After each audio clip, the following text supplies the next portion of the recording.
Hello everyone, आप सभी लोगों का फिर से स्वागत है। और आज हम यहाँ फिर से मौजूद हैं आपके साथ एक नए टॉपिक के साथ। जैसा कि हम लोगों ने पीछे हम लोगों ने इंट्रोडक्शन और उसके कुछ क्वेश्चंस देख लिए थे, तो आज हम लोग एक नए टॉपिक को स्टार्ट करने वाले हैं जिसका नाम है इंडक्टेंस। तो सबसे पहले स्टार्ट करते हैं सेल्फ इंडक्टेंस को। तो सेल्फ इंडक्टेंस वर्ड का मतलब क्या होता है? इंडक्टेंस का मतलब कि एक इंड्यूस्ड ईएमएफ जनरेट करना एक कॉइल के अंदर। सेल्फ का मतलब होता है अगर जो सर्किट है उसी के अंदर ही ईएमएफ जो है वो जनरेट हो रहा हो तो उसको कहते हैं सेल्फ इंडक्टेंस। और अगर दूसरी मैग्नेटिक फील्ड की वजह से दूसरे सर्किट में अगर इंड्यूस्ड ईएमएफ जनरेट हो रहा हो तो उसको हम लोग कहते हैं म्यूचुअल इंडक्टेंस। तो आइए सबसे पहले देखते हैं सेल्फ इंडक्टेंस को। तो सेल्फ इंडक्टेंस की सबसे पहली कंडीशन ये होती है कि एक हम लोगों को चाहिए वी टी, मतलब चेंजिंग वोल्टेज। तो चेंजिंग वोल्टेज जो होगा वो चेंजिंग करंट को जनरेट देगा। ठीक है, ये स्टेप वाइज होता है सब कुछ। चेंजिंग वोल्टेज चेंजिंग करंट को जनरेट करेगा। चेंजिंग करंट, जहाँ करंट होता है वहाँ मैग्नेटिक फील्ड होती है, तो मैग्नेटिक फील्ड जो होगी वो भी चेंजिंग होगी ड्यू टू चेंजिंग करंट। और अब अगर मैग्नेटिक फील्ड है तो मैग्नेटिक फ्लक्स होगा लिंक, और अगर मैग्नेटिक फ्लक्स होगा तो एक इंड्यूस्ड ईएमएफ जनरेट हो जाएगा इस कॉइल के अंदर। और उसको हम लोग लिखते हैं V is equals to N times d phi by d t से रिप्रेजेंट करते हैं। ठीक है, तो मतलब क्या है, इंड्यूस्ड ईएमएफ जो है वो जनरेट हुआ करंट की वजह से। एक तरीके से हम लोग ये कह सकते हैं चेंजिंग करंट की वजह से।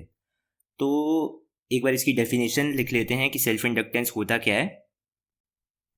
ठीक है, तो ये कुछ कहता है self inductance due to changing current a magnetic flux is generated which induces an induced EMF V is equals to N d phi by d t, जहाँ पे N होता है number of turns of conductor, number of turns of conductor, और phi होता है magnetic flux जो इधर से फ्लो कर रहा होता है, change in magnetic flux with respect to time. तो अब फ्लक्स जो है वो एक तरीके से करंट के ऊपर डिपेंडेंट है ना, तो इसलिए हम लोग V को कुछ इस तरीके से भी लिख सकते हैं N times d phi upon d i into d i by d t. कुछ इस तरीके से भी हम लोग लिख सकते हैं। तो इसीलिए ये इधर हो जाता है V is equals to L d i by d t. तो इधर L की वैल्यू जो होती है वो हम लोग रिप्रेजेंट करते हैं N times d phi by d i से। ठीक है, तो ये होता है हमारे पास L की वैल्यू जो इधर हम लोग इंडक्टर को लेते हैं L। और साथ ही साथ एक L की वैल्यू और होती है, वो होती है mu naught N square A divided by L। ये दो चीज़ें, ये दो मतलब वो होते हैं, फॉर्मूलेज होते हैं एक तरीके के L की वैल्यू के। तो अब आप ये सोच रहे होगे कि ये कहाँ से आया, चलो एक बार इसको भी देख लेते हैं। हम लोगों को पता है जब सोलेनॉइड का जो मैग्नेटिक फील्ड होता है वो होता है mu naught N I divided by L, कुछ ऐसा ही होता है। और इधर हम लोग इसको इस तरीके से भी लिख सकते हैं, म्यू नॉट N आई से भी रिप्रेजेंट करते हैं, जहाँ पे स्मॉल n होता है capital N divided by L। इधर करंट हो गया जो सोलेनॉइड में फ्लो हो रहा है, L हो गया लेंथ ऑफ द सोलेनॉइड, और N हो गया नंबर ऑफ टर्न्स। तो ये होता है कुछ B की वैल्यू, कुछ म्यू नॉट N आई होती है जो हम लोगों ने क्लास 12 में पढ़ रखा है। तो इधर से फाई होता है B इंटू A, है ना। ये तो हम लोगों को सबसे मतलब बेसिक डेफिनेशन ही है मैग्नेटिक फ्लक्स की, कि magnetic field lines passing through an area is magnetic flux. तो ये होता है phi is equals to B into A, तो इधर से ये हो गया B into mu naught N I upon L, N I upon L into A, है ना। तो ये होता है हमारे पास ये चीज़। और हम लोगों को ये भी पता है कि V होता है N times d phi by d t. तो इधर से ये हो गया कुछ N स्क्वायर हो गया इधर, फिर इधर हो गया B, इधर हो गया म्यू नॉट, और इधर हो गया हमारे पास क्या, एक सेकेंड, इधर B नहीं होगा सॉरी, और इधर भी B नहीं होगा, इधर म्यू नॉट N, और इधर है हमारे पास क्या, upon L into d i by d T, है ना। कुछ इस तरीके से होगा N mu naught N square A upon L। तो इधर से ये L की वैल्यू जो है वो इधर से आई ये L into d i by d t, B is equals to L into d i by d t होता है ना। तो इन दोनों को जब हम लोग कंपेयर करेंगे तो L की वैल्यू आ रही है N square mu naught into A upon L. तो इधर से आई हमारे पास ये सेल्फ इंडक्टेंस की वैल्यू। तो ये था छोटा सा टॉपिक सेल्फ इंडक्टेंस का। तो अब देखते हैं म्यूचुअल इंडक्टेंस, मतलब सेल्फ इंडक्टेंस तो ये हो गया जो अपने ही सर्किट में इंड्यूस्ड ईएमएफ बनाए, उसको कहते हैं हम लोग सेल्फ इंडक्टेंस। अब देखते हैं म्यूचुअल इंडक्टेंस क्या होता है। हाँ, तो वर्ड म्यूचुअल इंडक्टेंस, अब म्यूचुअल से ही पता लग रहा है कि दो हैं, ठीक है। तो मतलब दो कॉइल्स हैं हमारे पास इधर।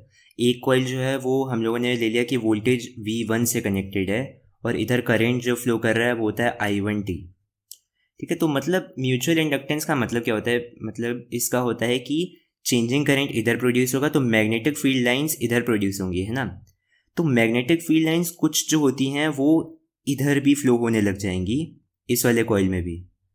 तो जब इस वाले कॉइल में फ्लो होंगी तो इधर जो होगा, जो इंड्यूस्ड ईएमएफ जनरेट होगा कॉइल 2 में due to the current in coil 1, उसको कहते हैं हम लोग म्यूचुअल इंडक्टेंस। अब आप ये सोच रहे होंगे कि मैग्नेटिक फील्ड लाइंस इस कॉइल से इस कॉइल में क्यों जाएंगी, मतलब कैसे चली जाएंगी। सबसे पहली बात ये, जो ये कॉइल होना चाहिए वो इसके क्लोज में मतलब अटैच होना चाहिए। तो अगर ये इसके साथ है तो हम लोगों ने पहले पढ़ रखा है कि मैग्नेटिक फील्ड लाइंस जो होती हैं उसको हम लोग रिस्ट्रिक्ट नहीं कर सकते हैं, तो वो एयर एज अ मीडियम के थ्रू भी पास कर सकता है। तो इसीलिए कुछ मैग्नेटिक फील्ड लाइंस इस कॉइल से भी फ्लो होके इस कॉइल में जा सकती हैं। तो अगर मैग्नेटिक फील्ड लाइंस इधर पास होंगी तो मैग्नेटिक फ्लक्स जनरेट हो जाएगा, जिसकी वजह से एक मैग्नेटिक इंड्यूस्ड ईएमएफ जो होगा वो जनरेट हो जाएगा इस सर्किट में, जो हम लोग कह सकते हैं V2। तो ये होता है म्यूचुअल इंडक्टेंस। इधर करंट I1t और इधर ये प्लस, इधर ये माइनस, इधर ये प्लस, इधर ये माइनस। तो अब एक बार म्यूचुअल इंडक्टेंस की डेफिनेशन देख लेते हैं कि क्या होती है। तो ये इसकी म्यूचुअल इंडक्टेंस की definition, when two inductors are close to each other. यहाँ सबसे पहली ही कंडीशन दे रखी है, when two inductors are close to each other, मतलब अगर ये पास में होंगे एक दूसरे के तो क्या होगा, the magnetic flux caused by current in one coil, magnetic flux इस कॉइल की वजह से which links with the other coil, इस कॉइल में जब जाएगा तो उधर इंड्यूस्ड वोल्टेज जो होगा वो जनरेट हो जाएगा दूसरे वाले कॉइल में। तो यही कहती है इसकी डेफिनेशन, और यही होता है पूरा का पूरा म्यूचुअल इंडक्टेंस की इधर जो V2 हो जाएगा वो हो जाएगा, अगर हम लोग लिखना चाहें तो वो हो जाएगा N2 d∅12 बाई dt, ठीक है। मतलब इधर क्या है कि V2 जो हुआ वो number of turns of second into d∅, मतलब इधर 1 से 2 जा रहा है फ्लक्स, तो इसीलिए हम लोगों ने ∅12 लिखा। तो इधर ये V2 is equals to N2 d∅12 divided by dt हो जाता है। और अब ये फ्लक्स जो है वो करंट की वजह से है, तो हम लोग एक बार इसको करंट के फॉर्म में भी लिख लेते हैं। तो वो हो जाएगा N2 into d∅12 divided bye N2 d∅12, इधर ये V2 is equals to N2 d∅12 upon dt हो गया। तो इसको करंट के फॉर्म में ये लिखेंगे N2 into d∅12 divided by di1 into di1 by dt,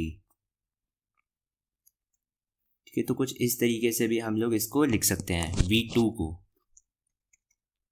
ठीक है। तो ये है ऐसे V2, और इधर से V2 जो हो जाता है वो हो जाता है, इस चीज़ को हम लोग म्यूचुअल इंडक्टेंस के फॉर्म में लिख सकते हैं। वो हो जाता है M21 into di1 divided by dt।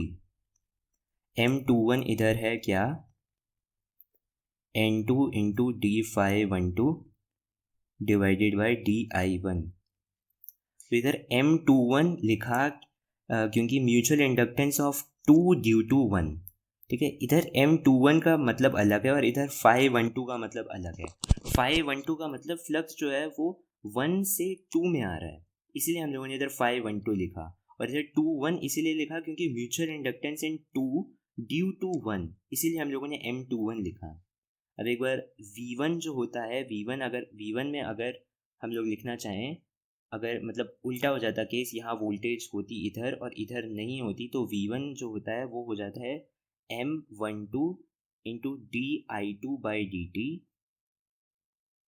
और इधर M12 जो होता है वो हो जाता है N1 इंटू d∅21/di1।